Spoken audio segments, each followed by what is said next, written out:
30 बॉलों पे 119 रह गया, जो स्ट्रेट टाइम आउट था, तो मैं बाहर आया, उनसे मैंने कहा, ख्वाजा वहाँ उस्मान ख्वाजा खड़ा, तो उसमें मैंने कहा कि देखिए, उसने कहा क्या करें, मैंने कहा कि जो इनिंग्स जो मैच लास्ट खेले हुए हैं हैदराबाद, उसको देखते हुए डिजर्व नहीं करते। मैं मेरी अपनी गलत सोच भी हो सकती है, मालूम चाहता हूँ इसके लिए, और मेरी अपनी ओपिनियन है मेरी कि जो लास्ट मैच खेले हुए हैं उसके साथ डिजर्व नहीं करते। हाँ, आप लोग यहाँ से प्रॉपर जाएं, अगर ये आप यहाँ से हमें आउट करें तो फिर डिजर्व करते हैं हम पूरा, क्योंकि जिस तरह लाहौर के अंदर आखिर में जो मैचेस चल रहे हैं वो बहुत बेस्ट चल रहे हैं मेरे हिसाब से, जो रिदम पकड़ा उन्होंने, तो बहरहाल वो किस्मत में शायद इनकी थी, इनकी शायद एफर्ट चीजें बिल्कुल डिफरेंट थी, तो एक रन आउट हो गया, एक होल्ड हो गया, तो बहरहाल इसमें से कुछ आप बयान नहीं कर सकते इसमें से। बजाय इसके कि आप यहाँ बोले, आप ये बोले कि यार हम तो कोशिश करेंगे कि हमने हर सूरत में ये मैच जीतना है, ठीक है, आप ये बात कर रहे हैं, आपको फिक्र पड़ी हुई लाहौर कलंदर्स की कि जी, मैं तो उनसे सवाल हुआ आप किसको देखना चाहेंगे प्लेयर्स में, कह रहे जी लाहौर कलंदर्स को मैं देखना चाहता हूँ। ये क्या तरीका है यार? मैं तो पाकिस्तान क्रिकेट बोर्ड से ये रिक्वेस्ट करूंगा कि खुदा के लिए यार, ये चंद एक प्लेयर्स हैं जो जब मुंह खोलते हैं तो फजूलियात ही बकते हैं, कि इनको भाई फारिग करो यार। उसने रिजवान की बात की यार, मेरे ख्याल में प्रेस कॉन्फ्रेंस मुझे समझ नहीं है उसने जो बातें की हैं, मतलब यानी उसने खुद कोई शको शुबात टाइप वाली बातें की हैं। लोग अगर इसकी बातों को अगर गलत वे में लेना चाहें तो वो ले सकते हैं। उसके प्रेस कॉन्फ्रेंस से मतलब अजीब सा फील हो रहा है कि जी लाहौर बहुत अच्छा खेल रही थी, ठीक है, वो अगर जीत जाती तो ठीक था, हम ऐसा खेलेंगे तो हैदराबाद अगर जीत जाए तो कोई मसला नहीं है। पता नहीं किस किस्म की बातें उसने की हैं। अगर आप अपने प्लेयर से मिलने जा रहे हैं वक्फे के दौरान तो आप अपने मैच के बारे में बात करें कि हमने किस तरह खेलना है, हमने किस तरीके से जीतना है। आपने शको शुबात छोड़ दी है। उसके बाद जिस तरीके से पिंडी बैटिंग कर रहा था, तो यार लोग बचे तो नहीं है, लोग तो शक करेंगे बिला वजह में। अगर लोग शक करेंगे तो फिर तो ये रिजवान के ऊपर भी बात आएगी कि यार पता नहीं ये नजर तो नहीं आता, लेकिन ये किस किस्म की बात कर रहा है। और मैच भी पिंडी हार गई, बहुत बुरे तरीके से हारी, ना रोका जा रहा है, ना तरीके। बात ये है कि जब आप अपनी खेल से ज्यादा इस तुक्के में रहेंगे, दुप्पल में रहेंगे कि यार हैदराबाद जो है वो किसी तरह 58 रन 100 रन से आ जाए और रिजवान मार देगा, क्योंकि रिजवान ने तो सुबह आते ही उसने उछलना कूदना शुरू कर दिया था, चाइना मेरे जाना, चाइना मेरा आना, चाइना मेरा आ गया, लाहौर में कहता हूं लाहौर मुझसे पूछेंगे तो लाहौर जीतेगा, मुझसे पूछेंगे तो लाहौर जीतेगा। मगर क्या करें, हमारी किस्मत में यही था, हम क्या करेंगे, हमने तो पूरी कोशिश की, मैं मेहनत पूरी करता हूं, मेरे प्लान पूरे नहीं होते। तू कहना क्या चाहता है मेरे रितु साइमंड? एक दफा एक किताब लिख दे तू, ताकि लोग पढ़ ले उसके अंदर। रोज तू अपनी हर चीज बदल देता है आकर, उसके बाद ही बताने की कोशिश करता है कि देखो मेरी लिपस्टिक कैसी लगी, देखो मैंने बॉडी ठीक लगाया, देखो मेरा चमकता हुआ चश्मा कैसा है। अब मुझे एक बात बताइए, एक ऐसा कप्तान जो अपनी पिछली 4 साल पुरानी कारकर्दगी याद दिला रहा हूं, बोल रहा हूं कि मेरी पहले वाली कारकर्दगी देख ले मुल्तान सुल्तान में, अबे वो क्यों देखेंगे? तेरी ये वाली देखेंगे जो तुझे महंगी वाली जो है ना गाड़ी खरीद की थी, अब्बू ने गाड़ी खरीद की थी महंगी वाली, इसको तोड़-फोड़ के फेंक दी। रितु साइमंड ने सबसे महंगी टीम है रावलपिंडी, हां तोड़-फोड़ के फेंक दी इसने। बाकी वो जो आप बात कर रहे थे प्रेसर में कि 30 पर 120 के 119 रहता था समथिंग, तो आपने उस्मान ख्वाजा से पूछी, उस्मान ख्वाजा ने आपसे पूछा कि क्या किया जाए, तो वहाँ पर आप और कर क्या सकते थे? मतलब आई एम सीरियसली, आपको क्या लगा कि आप बनाने जाएंगे? क्योंकि बनाने जाने के लिए ना आपकी शुरू से इंटेंशन ठीक होनी चाहिए थी, आपकी कम्बिनेशंस भी ठीक रहे, आपकी बॉलिंग बिल्कुल बेकार रही है। आपको सबसे ज़्यादा जो प्रॉब्लम हुई है वो ये है कि आप की जो टीम का कम्बिनेशन था वो बिल्कुल ही समझ से बाला तर रहा है हमेशा। 100% मैं आपको बताऊं कि उस्मान ख्वाजा जो है ना, वो भी सोच रहा होगा कि यार मैं इतना सेंसिबल इतने तरीके से खेल रहा हूं, जो भी प्लेयर आ रहा है वो कैसे बैटिंग कर रहा है, ये किस तरीके से जो है वो बैटिंग हो रही है। तो मेरे ख्याल में कोई पता नहीं है, इसकी प्रेस कॉन्फ्रेंस के बाद इसको कोई लीगल नोटिस आ जाए या कोई एक्शन ले ले, कुछ भी हो सकता है, या पाकिस्तान क्रिकेट बोर्ड उसको बुला ले कि यार ये तुम किस किस्म की बातें कर रहे हो। मतलब डायरेक्ट फ्रेंचाइज के ऊपर भी बात जा सकती है कि यार क्या फ्रेंचाइज भी ये जो रिजवान ने बात की इसमें इन्वॉल्व है या नहीं है, या रिजवान की प्रेस कॉन्फ्रेंस में ये लगता है कि क्या लाहौर कलंदर को बाहर करके सारे खुश हो गए हैं कि क्या वजह। तो मेरे ख्याल में ये प्रेस कॉन्फ्रेंस समझ नहीं आई मुझे। दाखिल इनको पाकिस्तान क्रिकेट से फारिग करो, इनका कोई काम नहीं रहा, ये पिछले 5-6 साल से खेल रहे हैं पाकिस्तान से, कुछ भी इन्होंने एक जो ट्रॉफी या कप लाके दियो पाकिस्तान के लिए, कुछ नहीं लाके दिया इन्होंने। यानी कि आप ट्रॉफीज तो छोड़ो, ये कोई बड़ी टीम के खिलाफ कोई या तो कोई एक बड़ी टेस्ट सीरीज जीत जाते हैं ऑस्ट्रेलिया के खिलाफ, इंग्लैंड के खिलाफ, हम कहते हैं कि हाँ यार चलो इन्होंने कुछ किया, कुछ भी नहीं किया इन्होंने यार। वो इंग्लैंड के खिलाफ भी जो टेस्ट सीरीज जीती उसमें भी शान मसूद ने कप्तानी की थी, तो वो घर पे 2-1 जीत गए थे, उसके अलावा कहीं इनकी कोई परफॉर्मेंस नहीं है, ठीक है ना।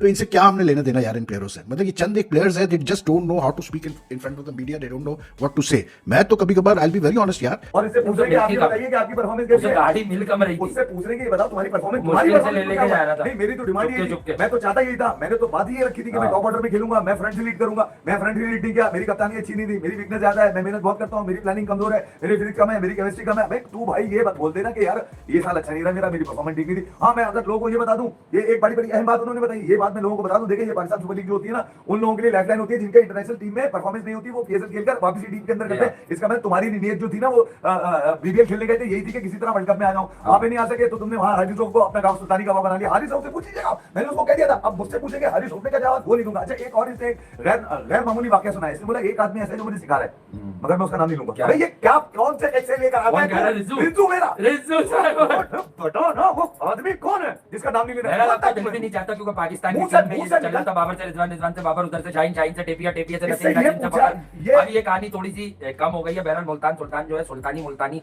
बहुत अच्छी टीम थी, और परेशान कुन बात ये कि ये एलिमिनेटर में गई। टॉप 2 में इसको रिजवान ने क्या कम क्रिकेट खेली हुई, अच्छी खासी उसने क्रिकेट खेली हुई। अगर रिजवान को नहीं बोलना आ रहा या उसको नहीं पता कि मैं क्या जो है वो बातें यहाँ पे बैठ के कर रहा हूँ, अगर मेरी बातों को कोई नेगेटिव ले रहा है, या मेरी बातें लोग समझ रहे हैं कि मैं ये गलत कुछ बातें कर रहा है, तो फिर रिजवान को खुद समझ आनी चाहिए ना। इतना अरसा उसने कैप्टनसी की है, फ्रेंचाइज के लेवल पे की है, पाकिस्तान टीम में वो इतना अरसा खेलता रहा है, ठीक है ना। तो पाकिस्तान टीम में कप्तानी की, तो उसको तो मेरे ख्याल बोलना आना चाहिए। अगर आज भी बैठ के इतना अरसा क्रिकेट खेलने के बाद भी इतने पढ़े लिखे लोग, इतने बड़े बड़े कोचेज, इतने कैप्टन के साथ अगर आप उठे बैठे हैं और आपको अभी भी नहीं कुछ बोलना आ रहा, नहीं कुछ समझ आ रही कि मैं क्या बात कर रहा हूँ, तो फिर आपका इतना क्रिकेट खेलने का कोई फायदा ही नहीं है। ये तो बहुत से लोग भी कहते हैं कि यार लगता है रिजवान को खुद भी समझ नहीं आती कि मैं क्या बातें कर रहा हूँ। तो अगर रिजवान की परफॉर्मेंस अच्छी नहीं है, उसकी परफॉर्मेंस उसके पीछे पड़ा हुआ है, बुरा टाइम चल रहा है, तो फिर आप ऐसी बातें करके अपना बुरा टाइम और क्यों कंटिन्यू कर रहे हो भाई, और क्यों लोगों को अपने पीछे लगा रहे हो। मैंने इसीलिए पहले बात बोली थी कि क्या लाहौर कलंदर अब क्या सोचेगा कि प्री प्लान तरीके से हमें हराया गया, या क्या वजह। यार आपको पता है ना कि लोग बहुत अजीबो गरीब किस्म की बातें करते हैं। हम तो नहीं चाहते ना यार कि लोग क्रिकेटर्स के बारे में बातें करें, ठीक है ना। कि अब मुझे नहीं पता कि ये सब बातें अगर होती हैं तो फिर रिजवान इसके बारे में क्या कहता है। रिजवान हो सकता है अगर ये बात बहुत ज्यादा पकड़ गई तो फिर रिजवान शायद आके दोबारा बोले, या ट्वीट के जरिए कुछ बताया, भाई यार मेरा कहने का मकसद ये नहीं था, पता नहीं आप लोग सारे क्यों इन चीजों की तरफ जो है वो चले जाते हैं। तो भाई अगर आपका कहने का मकसद नहीं था, अगर आप आते हैं इसका ये जो इशू बनता, फिर आप इसके ऊपर अगर कोई बात करते हैं आके, तो फिर पहले से बिल्कुल क्लियर बात करें ना, ठीक है ना, कि आपका सिर्फ अपनी टीम से ताल्लुक है। आप उस्मान ख्वाजा को जाके ये बात करना कि जी लाहौर बहुत अच्छा खेल रही थी, अगर वो आ गई तो ठीक है, वरना हम जीत गए तो ठीक, अगर हम हार गए वो अपनी मेहनत से जीत जाएंगे। उसके बाद आपने एंड में भी कह दिया कि लाहौर में तो फाइनल हो रहा है, लेकिन लाहौर को हमने हरा दिया। मतलब क्या लफ्ज यूज कर रहे हैं, क्या बातें, समझ नहीं आई हमें भी। तो दोस्तों एक प्रेस कॉन्फ्रेंस हुई थी पीएसएल के अंदर, और उसमें मोहम्मद रिजवान जो है रिज्जू लिपस्टिक डांसर, वो प्रेस कॉन्फ्रेंस में बैठे थे और रिपोर्टर्स का जवाब दे रहे थे उनके सवालों का। तो उसके अंदर रिपोर्टर्स ने उनसे सवाल किया उनकी टीम के बारे में, भाई क्या कुछ परफॉर्मेंस रही, आगे क्या कुछ करना है आपको, और मतलब उसके बारे में कुछ बता रहे थे।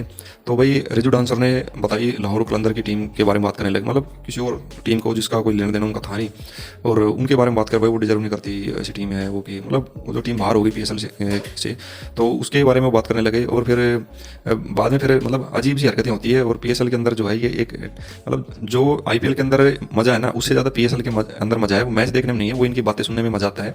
जब मैचेस होते हैं, मैच में कोई परफॉर्मेंस है नहीं इनकी, जीरो परफॉर्मेंस है, कुछ भी मजा नहीं आता। लेकिन जब ये जैसे कोई प्रेस कॉन्फ्रेंस हो गई उसके अंदर बकवासें करते हैं, कोई फॉरेन प्लेयर्स पूछता है आईपीएल वर्सेज पीएसएल के बारे में, मतलब एक अजीब सा ही इनका ड्रामा चलता है। तो भाई रिजवान ने बोला कि भाई लाहौर कलंदर जो है वो टीम बाहर हो गई तो वो डिजर्व नहीं करते थे, मतलब ऐसे बेफिजूल की बातें करते हैं। खुद की परफॉर्मेंस जीरो है, उनकी टीम की परफॉर्मेंस भी बेकार है, मतलब इतना बकवास खेल रहे हैं जिसका कुछ लेना देना है नहीं। और उसके बाद भाई इनके ऐसे जो बेफिजूल के जो बयान आते हैं बैठकर ये प्रेस कॉन्फ्रेंस के अंदर, इससे पहले भी ये एक बकवास कर चुका है प्रेस कॉन्फ्रेंस के अंदर, पता नहीं क्या क्या फालतू की बातें बोलते हैं। जो सवाल इनसे पूछे जाते हैं वो तो उनका जवाब तो देना नहीं चाहता और देता नहीं है, और इधर उधर की बातें करता है। तो मतलब ये पूछते क्या है, जवाब कुछ देता है, इसका कुछ पता नहीं है, क्या कुछ बोलने लग जाता है, कहाँ की बातें कहाँ ले जाता है, फिर इसकी आधी बातें समझ में आती है, आधी बातें समझ में नहीं आती। तो भाई ये जो है एक नमूना है पाकिस्तान क्रिकेट का रिजवान, और इसके जो बयान होते हैं अजीबोगरीब बयान होते हैं, परफॉर्मेंस जीरो है। और जो पीएसएल के अंदर है इसमें भी इसकी परफॉर्मेंस जीरो है, जो मुल्तान सुल्तान की तरफ से खेल रहा है कोई खास परफॉर्मेंस नहीं दिखा रखी इन्होंने।